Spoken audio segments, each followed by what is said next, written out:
जब भी आपके लाइफ में कुछ अच्छा होता है, जैसे अगर आपने नया फ़ोन ले लिया, नई जॉब लग गई या फिर कोई अच्छी खबर मिली, तो ज़रा नोटिस करना आपके आसपास में ना लोग हमेशा एक लाइन ज़रूर बोलेंगे कि बस बेटा अब नज़र ना लग जाए। और आप या तो हंसते हो, इग्नोर करते हो या फिर सोचते हो कि ये कैसी पुरानी सोच है, ये सारी बातें तो बस दादा नानी वाली बात है। लेकिन फिर एक दिन सब कुछ उल्टा हो जाता है बिना किसी रीज़न के।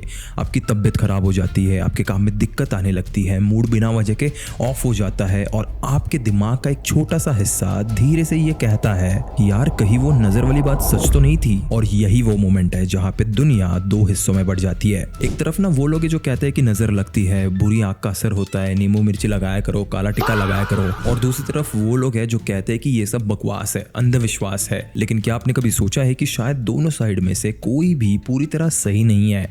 Same, but different.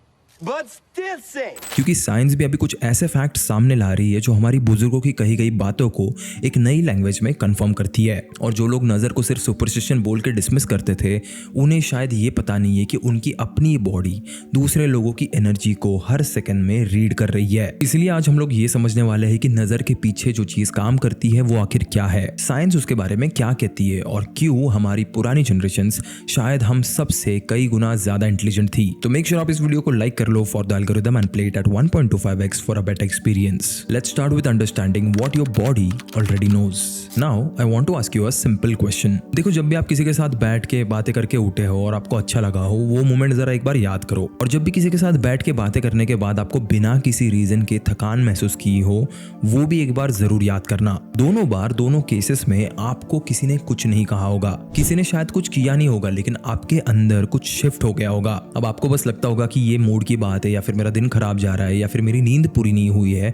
लेकिन एक बात मुझे बताओ, अगर ये सिर्फ मूड होता तो ये बार बार उन्हीं लोगों के आसपास आपको क्यों फील होता? बार बार उन्हीं लोगों से बात करके या फिर उन्हीं लोगों के आसपास जाके आपका मूड खराब क्यों होता? देखो, साइंस ने इस चीज को नाम दिया है जिसे कहते हैं इमोशनल कंटेंजियन। 1994 में साइकोलॉजिस्ट एलन हैटफिल और उनकी टीम ने एक रिसर्च पब्लिश की जिसमें उन्होंने ये प्रूफ किया कि हमारे इमोशंस एक इंसान से दूसरे इंसान में ट्रांसफर होते हैं और वो भी ऑटोमेटिकली। चाहे आप बात करो या ना करो, चाहे आप दूसरे इंसान को छुओ या ना छुओ, या फिर किसी भी टाइप का उसमें कॉन्शियस एफर्ट हो या ना हो। अब ऐसा क्यों होता है? क्योंकि जब भी आप किसी के सामने बैठे होते हो तब आपका दिमाग उनके माइक्रो एक्सप्रेशंस रीड कर रहा होता है, उनकी बॉडी लैंग्वेज स्कैन कर रहा होता है, उनकी आंखें, उनका ब्रीदिंग पैटर्न, उनका टोन, ये सब कुछ आपके नर्वस सिस्टम तक पहुंच रहा होता है। अब इसका मतलब ये है कि अगर सामने वाला इंसान अंदर से कुछ और फील कर रहा है और बाहर से कुछ और दिखा रहा है, तो आपकी जो बॉडी है ना, वो उसकी असली इमोशनल स्टेट ही पिकअप करेगी, यानी वो अंदर से एग्जैक्टली क्या फील कर रहा है। देखो, आपका जो कॉन्शियस माइंड है ना, वो एक बार ही धोखा खा सकता है, लेकिन आपका जो सबकॉन्शियस माइंड है वो कभी भी धोखा नहीं खाता। और ये सब ना सिर्फ फीलिंग से लिमिटेड नहीं है। रिसर्च में ये भी चीज सामने आई कि जब भी आप किसी स्ट्रेस्ड इंसान के साथ टाइम स्पेंड करते हो तो आपके बॉडी में कॉर्टिसोल का लेवल अपने आप बढ़ जाता है। अब ये कॉर्टिसोल वो हार्मोन है जो आपके बॉडी में स्ट्रेस रिस्पॉन्स ट्रिगर करता है। तो जरा सोच के देखिए, आपने कुछ किया नहीं, आपके साथ कुछ हुआ नहीं, लेकिन सिर्फ किसी के पास बैठे रहने से आपकी बॉडी में स्ट्रेस हार्मोन रिलीज हो गया। अब ये सब एक्चुअली में आपके बॉडी का एक बायोलॉजिकल रिस्पॉन्स है। नाउ फॉर अ मोमेंट अपने घर की ना कोई फैमिली गैदरिंग याद करो। उसमें एक रिलेटिव जरूर होगा जिसको आपकी हर चीज में कुछ ना कुछ कहना होगा, मतलब उसका हर चीज के बारे में ओपिनियन होगा, आपकी जॉब के बारे में, आपके वेट के बारे में, आपके डिसीजंस के बारे में। देखो, वो इंसान ना कभी भी आपको सीधे सीधे कुछ भी बुरा भला नहीं बोलेगा, लेकिन उसकी बातों का हमेशा एक छुपा हुआ टोन होता है जिसमें एक टॉन्ट होता है या फिर एक कंपैरिजन होता है। और अगर आपने उस इंसान के साथ बस 30 मिनट भी बैठ के बात की ना, तो आपको लगता है कि आपकी एनर्जी ऐसे ड्रेन हो गई हो, आपको अचानक से इरिटेशन आ जाता है बिना किसी सॉलिड रीजन के। अब आपकी दादी जो है ना, वो इस पूरे फिनोमेनन को एक ही लाइन में एक्सप्लेन करती थी। वो कहती कि शायद उस इंसान की बुरी नजर आप पे लगी। और इसी चीज को दूसरी तरफ साइंस कहता है इमोशनल कंटेंजियन। दोनों में एक्सपीरियंस बिल्कुल सेम है, सिर्फ लैंग्वेज अलग है। फर्क सिर्फ इतना है कि आपकी दादी के पास ना कोई लैब नहीं थी इसे प्रूव करने के लिए, लेकिन उनका ऑब्जर्वेशन बिल्कुल सही था। लेकिन इस सब की शुरुआत होती है सिर्फ और सिर्फ एक ही चीज से, विच इज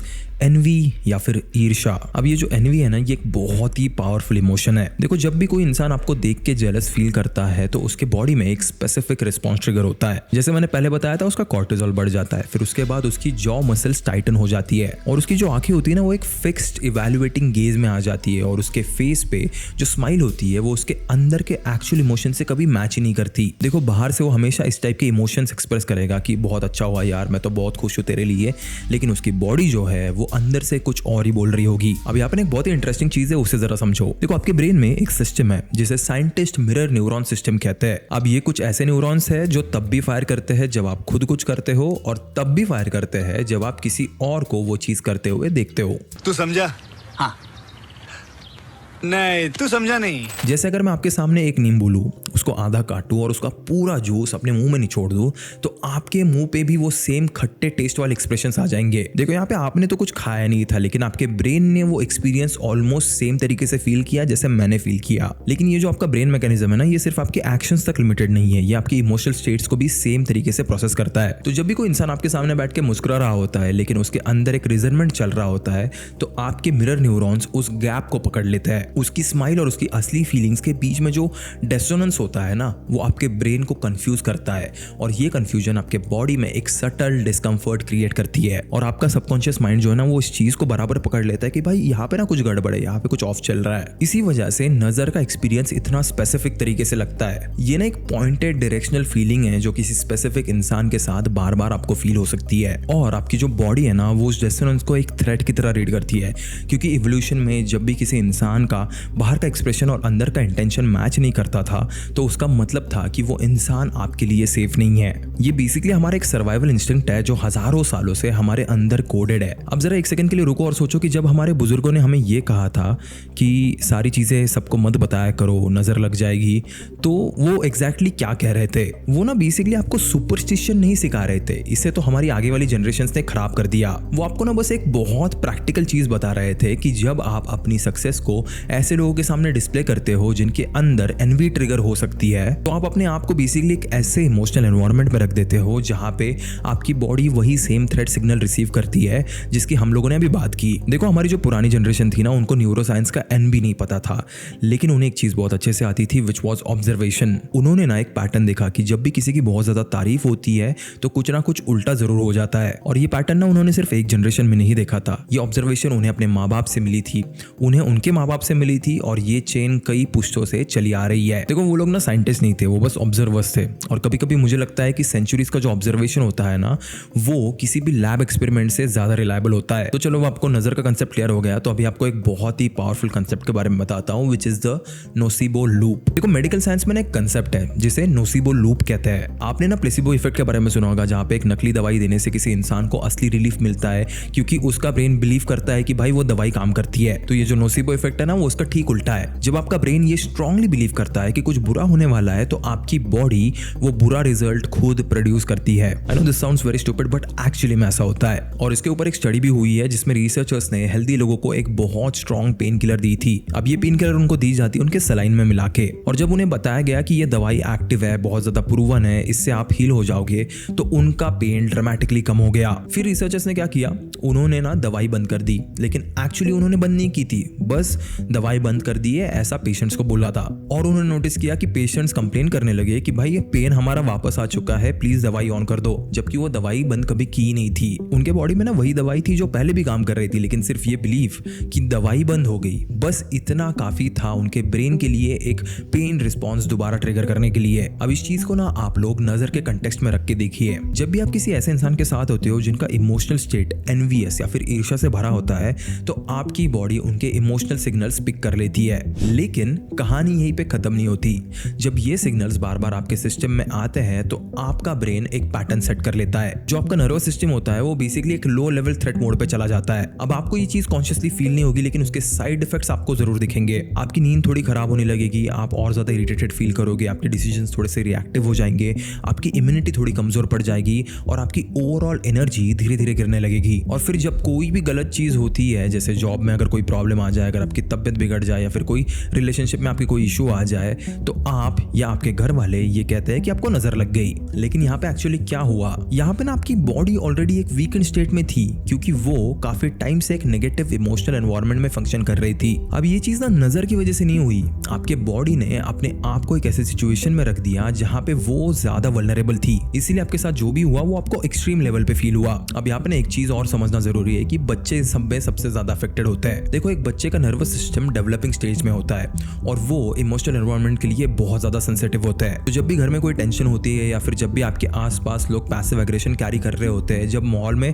थोड़ा सा एक इनविजिबल हैवीनेस होती है, तो बच्चे वो सारी चीज़ें एब्जॉर्ब करते हैं बिना ये समझे कि ये क्या है। और फिर आप नोटिस करोगे कि वो बार बार बीमार पड़ रहे हैं या फिर रो रहे हैं या फिर रेस्टलेस फील कर रहे हैं। और हम लोग इस चीज़ को ऐसे बोल देते कि भाई बच्चे को नजर लग गई, लेकिन यहाँ पे ना बच्चे को नजर नहीं लगी थी। बच्चा बेसिकली उस एनवायरनमेंट का असर झेल रहा था जो हम एडल्ट्स क्रिएट कर रहे थे उसके आसपास, और ये एनवायरनमेंट एक नेगेटिव एनवायरनमेंट था। लेकिन अब ना मैं यहाँ पे एक ऑनेस्ट बात करना चाहता हूँ। अगर मैं आपसे आज ये कहूँ ना कि साइंस के पास सारी चीजों के सारे आंसर्स है, तो मैं आपसे कुछ गलत कह रहा हूँगा, क्योंकि साइंस के पास एक्चुअली में सारे आंसर्स है ही नहीं। देखो, साइंस ने ये चीज तो प्रूव कर दी है कि इमोशंस ट्रांसफर होते हैं, एनवी आपके बॉडी को फिजिकली अफेक्ट करती है और आपका नर्वस सिस्टम दूसरे लोगों के इमोशनल स्टेट को रीड कर सकता है। ये सारी चीजें मेजर्ड, डॉक्यूमेंटेड और पब्लिश्ड है। लेकिन कुछ ऐसी चीजें हैं जिन्हें अभी तक साइंस एक्सप्लेन नहीं कर पाया है, जैसे टाइमिंग। देखो, अगर जैसे किसी की तारीफ हो गई और एग्जैक्टली उसी चीज में उसे प्रॉब्लम आ गई, वो भी उसी दिन या फिर उसके अगली सुबह, तो ये नहीं हो सकता ना कि ये कोइंसिडेंस है। चलो, एक टाइम के लिए मैं मान भी लेता हूँ कि ये कोइंसिडेंस था, लेकिन जब ये चीज बार बार होती है तो उसे कोइंसिडेंस नहीं कह सकते, वो एक पैटर्न बन जाता है। और यहाँ पे एक और चीज है जो इग्नोर करना बहुत ज्यादा मुश्किल है, विच इज लाइक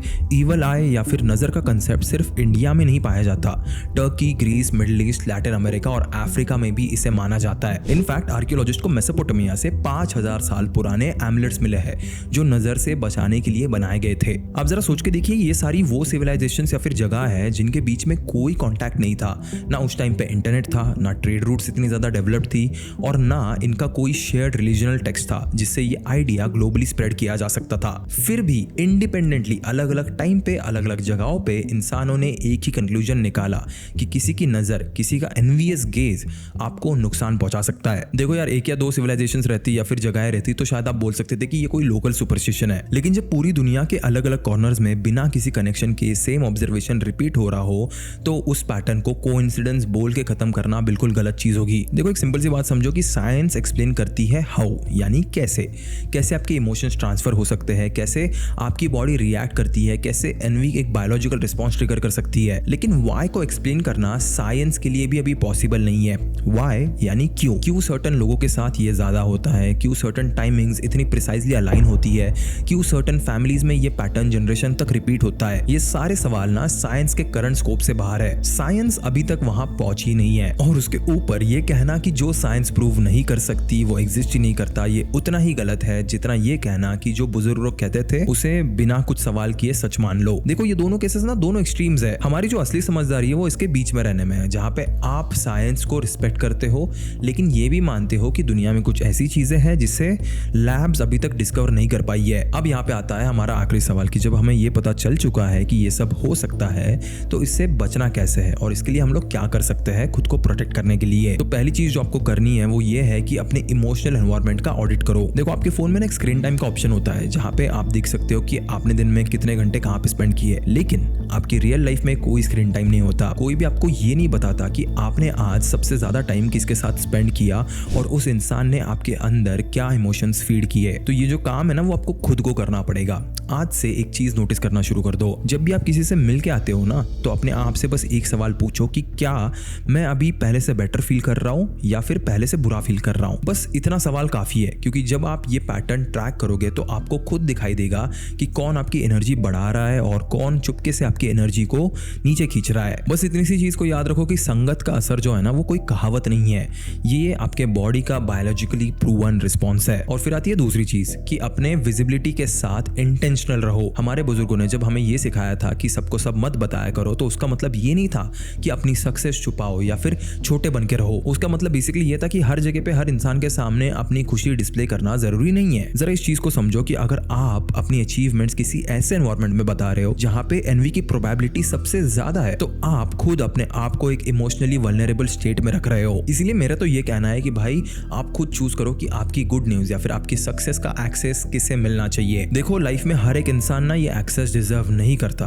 क्योंकि बस कुछ ही लोग हैं आपके लाइफ में जो आपकी खुशी देख के खुश होते हैं। और तीसरी चीज जो यहाँ पे सबसे ज्यादा इंपॉर्टेंट है वो ये है कि अपनी खुद की इंटरनल स्टेट को बहुत ज्यादा स्ट्रांग बनाओ। जो भी लोग दूसरों की एनर्जी से सबसे ज्यादा इफेक्ट होते हैं ना, वो लोग वही होते हैं जिनकी अपनी खुद की इमोशनल फाउंडेशन बहुत कमजोर होती है। देखो, जब आपका अपना सेंस ऑफ सेल्फ दूसरों की वैलिडेशन पे डिपेंड करता है, जब भी आपको अपनी खुद की वर्थ का अंदाजा दूसरों के रिएक्शन से लगता है, उसी मोमेंट पे आप सबसे ज्यादा इमोशनली वल्नरेबल स्टेट में घुस जाते हो। लेकिन जब आप अंदर से ग्राउंडेड होते हो, जब आपको ये पता होता है कि आप कौन हो और क्या कर रहे हो, और आपको किसी भी टाइप के एक्सटर्नल अप्रूवल या फिर वैलिडेशन की कोई ज़रूरत नहीं होती, तब दूसरों की नेगेटिविटी आप तक पहुंचती तो ज़रूर है, लेकिन आपके अंदर ज़्यादा टाइम टिकती नहीं। अगर आप अंदर से स्ट्रांग हो ना, तो आपकी बॉडी कभी भी दूसरों की नेगेटिव एनर्जी को आपके ऊपर हावी होने नहीं देगी। तो बेसिकली नज़र रियल है या नहीं, ये डिबेट यहाँ पे इस वीडियो में थी ही नहीं, लेकिन आपके आसपास कौन बैठा है और वो आपके अंदर कौन से थॉट्स ट्रिगर करके चला जाता है और आप उससे कितना एब्जॉर्ब करते हो, ये एक्चुअल डिबेट थी इस वीडियो की। So that's it from my side. This was Vaibhav Kadnar और आप देख रहे थे psychology with Vaibhav. I will see you in the next video. तब तक के लिए keep hustling, keep learning and as always keep inspiring.